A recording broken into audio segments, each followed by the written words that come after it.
Good morning and welcome to the Tech Central podcast brought to you by Vox Telecom and Guardian Eye. We're joined by Rudi Potgieter, who I'm so glad is back because you were such a good guest last time. And I learned so much about your product and about how it's helping vulnerable people. And I'm hoping we're going to go down that road again. But a lot has happened at Vox and Guardian Eye since we last spoke. What's the biggest changes that you've worked through in the last couple of months that's resulting in new branding and marketing and just a new awareness? Morning, Daniel. And again, thank you for the opportunity. It's such a pleasure to be with you and your audience here today. Last time when we sat here, we spoke specifically about our ICE product. We didn't really mention the business that I represent within the Vox Group. But yeah, Guardian Eye is our department within Vox that looks after physical security and Internet of Things. And normally when I make that statement, we do induction once a month with the new trainees. Always say to them, pause, wait. I'm going to change your mind what you think I'm talking about when it comes to physical security. Yes, we do the boring stuff, but it's so exciting, everything else that's out there. And when you are going through this induction, do you have to explain to them how IoT works as well? Or is it now becoming just a common tongue within the industry and within the world?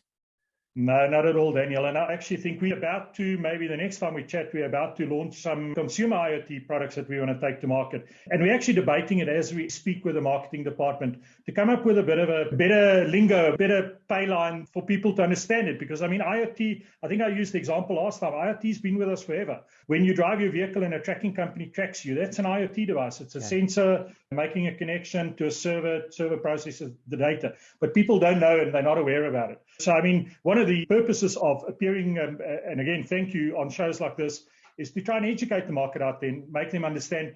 I always say the art of the possible. I love that term. Yeah. There's so much technology out there, and what we do with it is what makes people amazing and what makes this exciting. Do you do a lot of DIY?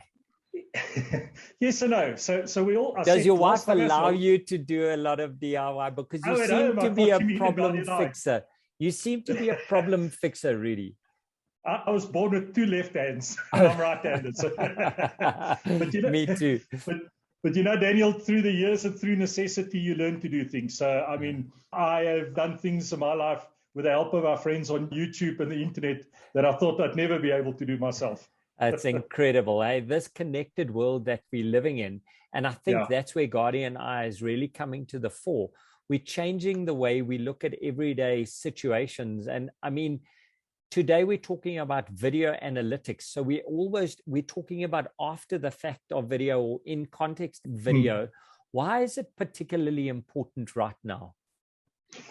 So I'm going to give you some stats. Research we did a couple of years ago, about 2-3 years ago, that cameras, they projected in 2020, so we already passed that, cameras would generate 2,500 petabytes of data on a daily basis worldwide. So it's a global stat, not just locally, and it's home cameras, business cameras, whatever. But CCTV cameras or closed circuit security cameras would generate 2,500 petabytes of data on a daily basis. Wow. Take a step back, like I always say, it's a 1024, if you want to be precise, but 1,000 megs in a gig, 1,000 gigs in a terabyte, 1,000 terabytes in a petabyte. So 2,500 of these petabytes a day.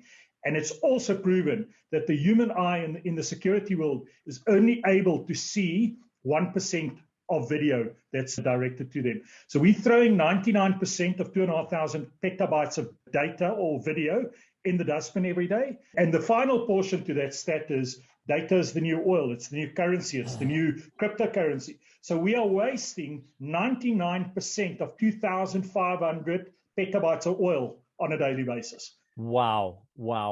So this isn't just for preventative maintenance. This isn't just for stopping bad people. There is monetization and opportunity that people are missing here. Definitely. So, Daniel, in my eyes, and my colleagues in the industry will shoot me for this, that's the boring stuff. Just watching videos to catch the bad guys is the boring stuff. That's the stuff that everybody should do with their eyes closed. By using analytical tools, deep learning, computer vision, computer object recognition, in video, we unlock that other 99%. And by doing so, we are bettering the service that security providers can provide to you. But that's the boring stuff in my eyes. There's far more exciting stuff. So what is the exciting stuff that you're talking around here? Yeah, can't hold my excitement. Go back a step. I mean, I downplay it and say that's the boring stuff. We come a long way from firstly people watching maximum of 16 screens in front of them and trying to highlight something in real time. Then came the era of virtual tripwires and virtual intrusion blocks, etc. But the problem there was a lot of nuisance alarms. So a tree would blow or a notorious cobwebs in the rain starts making all funny ghosts in front of your camera, and all you're doing is attending to false alarms on a daily basis. So using computer vision, using object detection, deep learning algorithms, all of these buzzwords, we're able to filter 99% of the junk out. We did a test at a client in Richards Bay the other day where the traditional camera analytics on the specific camera in the given time period picked up 20 alarms. All of them were nuisance. We ran analytical software on the camera that did object detection and said we're only interested in seeing human beings, and we picked up 4 positive alarms. The 4 positive alarms was missed by the traditional camera. So yes, I say it's boring, but it makes a massive difference in service delivery in this industry. You know, I'm just thinking about our estate, and at the moment we've had perimeter people coming in to try and break in. And it's up from years now. We haven't had any problems. And the camera's just allowing our teams to get better. But exactly that, they're now setting up these nuisance alarms to detract from where things are going. How do you... Yes. Yeah, carry on. No, I wanted to say, and the point in case being is it's too late when that guy's busy climbing over the wall to now go and find him. He's hiding somewhere in the bush, the guys patrol. You want to be able to, and this is the alarms that we picked up on this use case we did, is 4 or 5 meters from the fence in the bush where the naked eye can't even see the guy. The AI is able to pick up and say, there's a potential intruder, send a security guard. So I always say prevention is the only cure. You know, make sure it doesn't happen. It's too late when the guy's breaching the wall. But let's talk about the other exciting stuff. Oh no, wait. I've got to get that one down. You've just given me the nuggets, man. Prevention is the only cure. I love that. So now I know we're going to get into big analytics that Guardian Eye is doing now. But are we, apart from the obvious, video analytics, is it the reporting of my video and then diving into it? What sort of feeds are looking into this? Before we get there, do people have to redo their camera systems now, or are we taking that existing data and making it better? We're taking existing data, making it richer. You can even come with your old analog camera. And I think that's what differentiates. So that's the turning point in the security service providing sort of industry and the way traditionally it was done. Every year I come to you, Daniel, and I say, your cameras are now 1 megapixel. We now have got 4 megapixel. We got 8K or whatever. We need to upgrade. And every year, the only thing constant, as you and I know in the world of technology, are the changes. So every year I'm just going to come and upsell to you. Now we're saying it doesn't matter what you've got. Let's clear the algorithms to go look at what you got and then give you clever video. So give me dumb video. And I mean, that's the basis of video surveillance as a service, or VSAS as it's known in the industry. You give me dumb video, I'll go and take that dumb video into my cloud and I'll convert it into clever video and I'll give it back to you. It doesn't matter what system you use. There are also advances in camera analytics and edge-based analytics. There are a lot of vendors that are doing a lot of work. I mean, these days, your cell phone is a bigger computer than what sent the first men to the moon. So chipsets are getting smaller, more powerful. I can do a lot more on the edge. But when I take that analytics and I go and refilter it in a cloud on a supercomputer, it just gives me so much more power and the ability to deliver more. Okay, and now what are the technologies that you're involved in? We're going to take this massive real-time feed or data dump? I'm assuming we're talking real-time feeds here for security type of incident. Yeah. There's a multitude of ways of skinning it. We can approach it by putting some pre-processing equipment on site so we don't eat up all your bandwidth. I mean, depending on what the application is, and we'll get into that now when we talk about the other exciting stuff, depending on what the application is that you want to analyze in this video data, we might need a very, very high quality stream up. And as you and I know, video is bandwidth hungry. If it's not compressed properly, it's bandwidth hungry. So we'll put equipment down to either compress it or pre-process it, or in some scenarios, we'll send it directly to the cloud. It's also not that bandwidth hungry. I think the importance is to understand that there are a multitude of analytical libraries out in the cloud. Some of them are free to use. Some of them you subscribe to. You got Amazon Recognition, Microsoft Cognitive Services, et cetera. Wow. And these analytical engines are there for you to use for your outcome. Throw dumb video at it, process it, and then query what you want out of it. I'm going to jump into the exciting stuff. Come on, another example. Let's go. So we talk about security at the moment. Again, while I come and try and do that traditional security upsell to you every year and say, Daniel, you need a new camera because there's high resolution cameras out there. The approach should actually be, you've already got a camera. Let's see what other value we can get out of that camera by analyzing the data. So we sit with cameras in every single one of our boardrooms on the Vox campus because we've got expensive equipment in that boardroom and we want to know when it's been tampered with or somebody steals it. Yeah. That's the traditional way of selling security. I can now go back to that same client without having to sell him another camera, same as the client, that camera that serves purposes of watching over your equipment. Give me a substream out of that camera. I'm going to analyze the data. If I see no one in the boardroom, I'll switch off the aircon for you. I'll make sure the lights are switched off. I'll make sure the projector is switched off, et cetera, et cetera. And not when there's a rat or a mouse or a bird or a butterfly moving in the thing, because that's what a movement sensor in a boardroom does. As soon as there's movement, or as soon as there's a bum on a seat or whatever, it switches the stuff off. Daniel, you don't know how many Monday mornings, when I used to work at the Vox campus permanently, how many Monday mornings, 7:30, we had a meeting in Block A, I'd walk in and it'd feel like a chill room in an abattoir because somebody had absolutely no sark to switch the aircon off on a Friday afternoon. Yeah. Who pays for that electricity? Because me and you are ratepayers. We know how expensive that is. Yeah. And that's what excites me about video. And this intelligent camera services, switching off and really getting into the everyday work is a difference from just monitoring what's going on, that big brother. 100%. This object detection, recognition, and tracking, what is that talking around? You gave me some reading to do, and I was just fascinated. Is this that if we're on a production line, we can follow a specific object around? 100%. So depending on what you ask the video to do, let's use in a production line as an example. I could focus a camera on a production line. I could tell the algorithms, or the algorithms will start learning what is normal for that production line. Okay. And as soon as something goes wrong, it can automatically alert you on something. So what do I mean by that? Maybe the conveyor belt has stopped. Maybe a parcel has fallen off. From a security perspective, maybe somebody's taken a parcel and put it underneath. I've dropped something in the peanut butter, whatever that might mean. Yeah. But I can use the same sort of methodology from a health and safety perspective to say, these are no-go zones for human beings, or these are no-go zones for people without hard hats. So it's no longer security. I've asked the computer vision to say to me, if in the zone you detect a human being with no hard hat, you know, Daniel, all it is they call it deep learning, because if I throw 10 million images of a hard hat at the machine says, I now know what a hard hat looks like, and I'm going to alert you on it.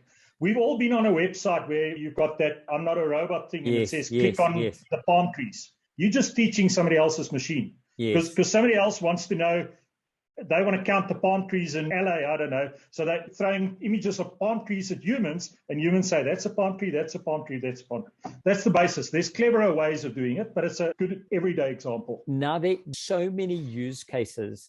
Does your Guardian Eye team then go and teach people what the use cases could be? Or do you just sell this as a service and then people apply to their own circumstances? How does this thing work? Yeah, I think that's a bit dangerous, because I think you don't know what you don't know. So normally my challenge to the sales guys is bring me a business challenge and I'll try to find you the technology to solve it. Because we all know that that's what technology is about. Technology is there to not replace people, but definitely make people a lot more efficient and assist them in doing their jobs.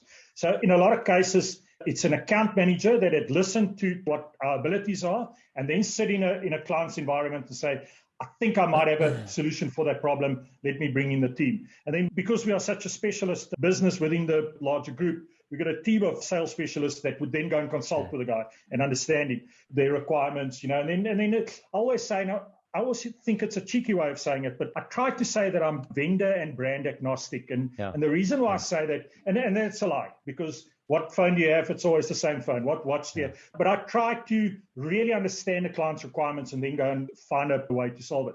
But just as a final point on that, Daniel, I think to me, the exciting part is when technology and problems meet and they resolve each other. I think that's important when picking a partner through this journey. This discussion that you and I are having are by no means a Vox discussion. Yeah. It's more about the exciting technology. But I think it's for the listeners to understand that there's so much more in video than what we traditionally thought there is. Yeah.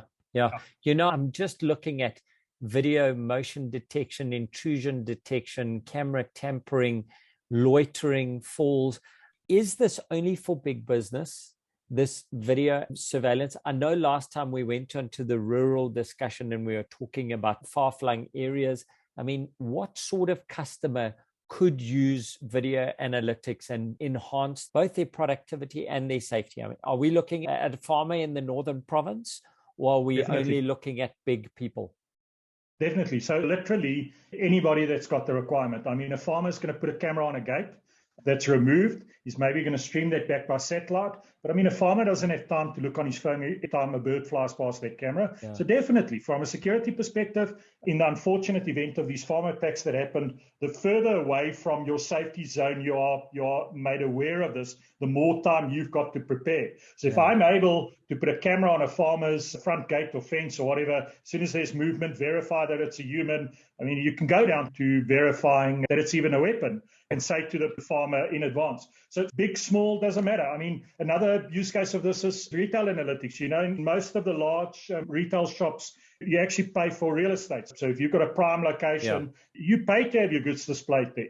And how better to justify what you're trying to do by analyzing the video, telling the potential merchant that this is the demographics of the average shopper that walks past that aisle. This is how long on average they stand in front of that aisle, etc. A good example, a couple of years ago, we did at one of the shopping malls in Joburg, just a bit of analytics of the type of user that accesses certain entries. And at the one entry point, there was a baby shop and one of these big, I won't say brands, but one of these big pharmaceutical pharmacy businesses. But yet in the morning, everybody on a Monday morning that walks past that entrance was 35-year-old to 45-year-old males. Now, these guys don't want to go and shop there. Why? Because around the corner was a hardware store. So we realized there's a lot of building happening in the area. And our assumption was these guys are the site foremen that get to the site on Monday and the drill bit is blunt or you don't have nails or whatever. And they quickly. So why don't we rearrange the shopping mall and rather put an outdoor clothing shop there or something else? Coffee shop. Coffee for the oaks. Gee whiz. And are you seeing that traditionally the video people would be security folks and it would be from the deep, dark back corners where they come out? Are they bringing marketing and sales into you? Are you getting to do these pitches? Are you seeing people embrace this more, or is it still an educational? So interesting question, because one of the first pitches we did with this product was to the security manager of one of the biggest shopping malls in Joburg.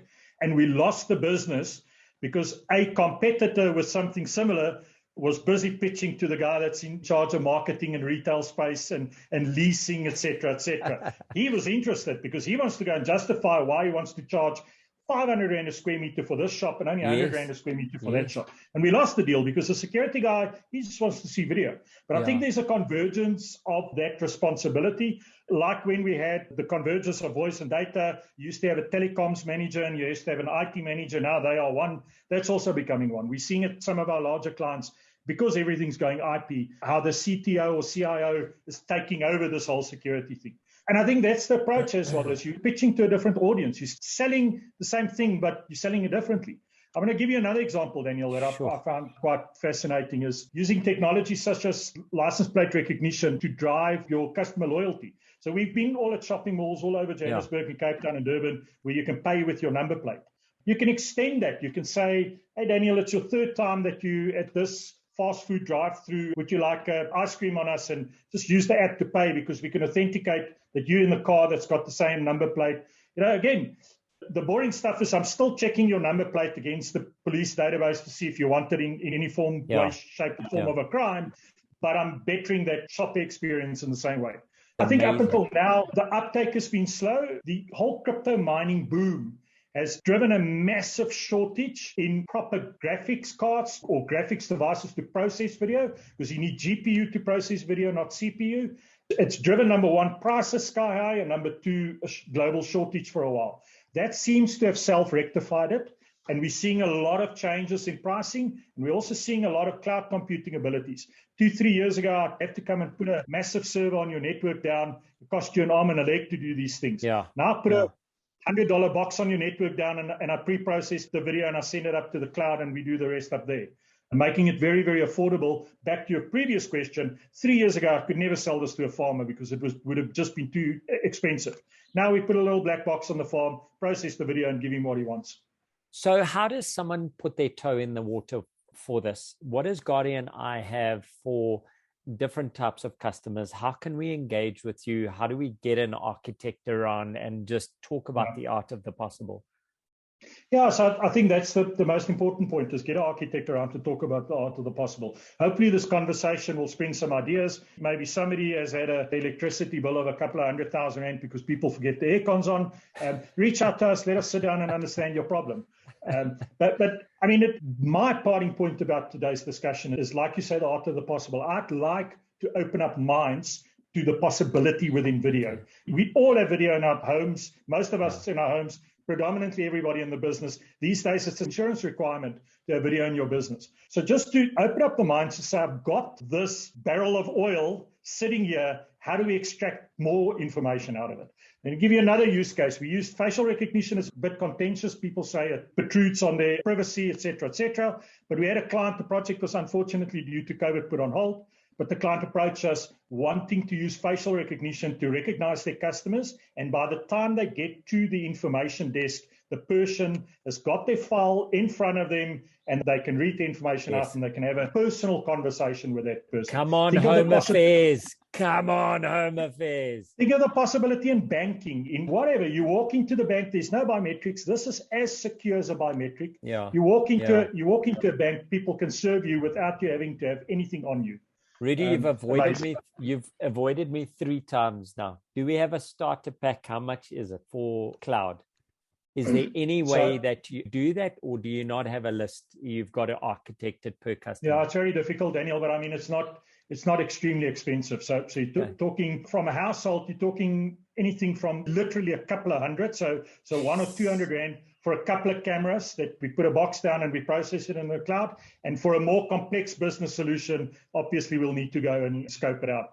I don't like doing this. It sounds like I'm a car salesman, but rather reach out to us and sit down. This is not something it's not a bottled water. We need to understand the problem. Where do we find more information about it? Where can our audience go and find more info on this? So we are on the Vox website. Busy revamping. Within a month's time, we'll launch a Guardian Eye dedicated website. But at the moment, under each and every single one of the sections within Vox, whether it's for your home, for your business, for your enterprise, there's a security section, and there's a lot of write-up on the security section. Else, you can reach out directly to me, rudi.potgieter@voxtelecom.co.za. I'm sure you'll share our details as well on the physical post of this. But yeah, I mean, I just think this journey is exciting and we need to have a conversation. I agree with you. It's the second time. I thought last time you blew me away just with the ICE product. I think this takes it to the next level. You know that I feel, especially for our farmers at the moment.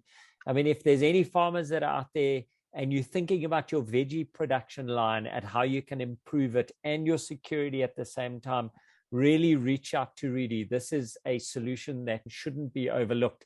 The use cases are there's just too many that are out there. There are just so many. I'm thinking about these borderline businesses with shrinkage that's happening, where we can now react at the right time to the right things. Rudi, my mind is a bog. So what are you going to be kept busy with until December shutdown? Is this your busy period, or are you going to retirement now? What do you... so Guardian Eye never sleeps. We've got a 24/7 operations center that looks after security facilities remotely for our clients. So it's a camera and sensor monitoring facility. We open up pedestrian gates for a homeowners association in Linwood. We open up roller shutter doors for a fruit packer facility in the Ceres Valley. And we watch cameras in Cape Town and in Namibia. So that facility never sleeps. Last year wasn't my turn. I gave everybody off to go on leave. So this year I'll take a bit of a break in December. But Daniel, we've got a couple of product launches coming out. We've got a website to build, to refresh. So I think also to your listeners, please do yourselves a favor and in a month's time, check in on our website again. 1st of November, we'll be launching our consumer IoT package, which gives you the ability to monitor mission-critical sensors on the Sigfox network. In other words, is my pool gate open for longer than 30 minutes? Has my fridge been switched off for longer than 4 hours? Etc., etc. It's not the time to go into the detail now, but we'll be launching that on the 1st of November. And then a whole bunch of these little bundles to give the consumer access to this type of technology. Put a camera on your back perimeter wall. If a bird flies past it, we don't care. As soon as a human touches that wall, it sends you a video clip on your phone and says to you, there's a human at your back wall. That's amazing. So no rest. No rest for the wicked. But if we do get there, Rudi, and you see your way through to December and you're taking some well-deserved rest, where does Rudi Potgieter go? Where do you take your family? We actually normally in December stay home. Okay. You asked me in the beginning, am I DIY? No, I'm not, but I tried to do it. So December's, we got some family down the garden route, so we either go there, but this year, December, we decided to stay home. So need to relax, need to gather our thoughts. It's been a rough year, and I think it's, we don't spend quality time with our family anymore because the time that we spend with our family is shouting and screaming as the headmaster of their school because they're around you doing team sessions, etc., etc. So maybe just, take an outing to the dam and go and have a breakfast or cycle somewhere. I started exercising recently, so hopefully I'll get my body. Come on, Rudi. That's awesome. Maybe run a comrades in a year or two. Well, it's coming to the 100th running and you're welcome to join me. I'm so excited. I watched the Boston Marathon day before yesterday. And the guys are just smashing it out there. And it's nice to see the world coming back. For us who are vaccinated, the passports are coming through. I'm really excited to see everyone is getting more into face-to-face. And perhaps our next meeting. Exactly. The traffic was so bad the other day. And it was a blessing. I was almost about to say bad words. And then I thought, people are working, industry's turning on. We're doing these things. Rudi, 100%. One last weird question for you. Are you a reader or a movie watcher? How do you up your knowledge? I read a lot. So give us 3 books that you recommend. Maybe I'm new school, but I follow, and this is not an intended punt for your business organization, but I follow blogs like Tech Central, TechCrunch. There's a social media that I like is LinkedIn and Twitter because of the people that I follow in LinkedIn and Twitter. I've come across a lot of technology there. I've been not in security for that long, but I've been in technology for the past 20 years. It's really a passion of mine. I always referred to myself as a geek. If I didn't tell you this last time, I'll tell you this quickly now. Apologies if I repeat myself, but when my son got glasses at the age of 7, he said to me, "Dad, I'm fine with it. I'm a geek. Geeks wear glasses." And that's how I feel about it. So I do a lot of reading online. I think I've transitioned from the paper way and doing it online. When I grew up, my first job, I used to buy Pretoria News every single day of my life, religiously. And I don't think I bought a physical paper in the past 10 years. But don't tell my friends at Avusa that. Don't tell my friends at Avusa. So one book you would recommend that we read before I wrap up and let you go. One book? Now you're putting me on the spot. So I read the Google story, which I really, really enjoyed. I think some of these tech companies are under massive scrutiny lately because of data privacy, etc. It's still very fascinating to see how 2 varsity students turned a varsity project that their lecturer said won't work into a multi-million-dollar business. They and I might get this now wrong, but I think in year 2 of their business, they tried to sell it to Yahoo for $1 million. And Yahoo turned them down. They said, you got absolutely nothing here. We're not interested. And they then both quit their PhDs and they went full-time into this. And a year and a half later, it was worth 100,000-fold that. Wow. And I get excited about that. I like the idea that, my grandfather worked for the municipality for 50 years.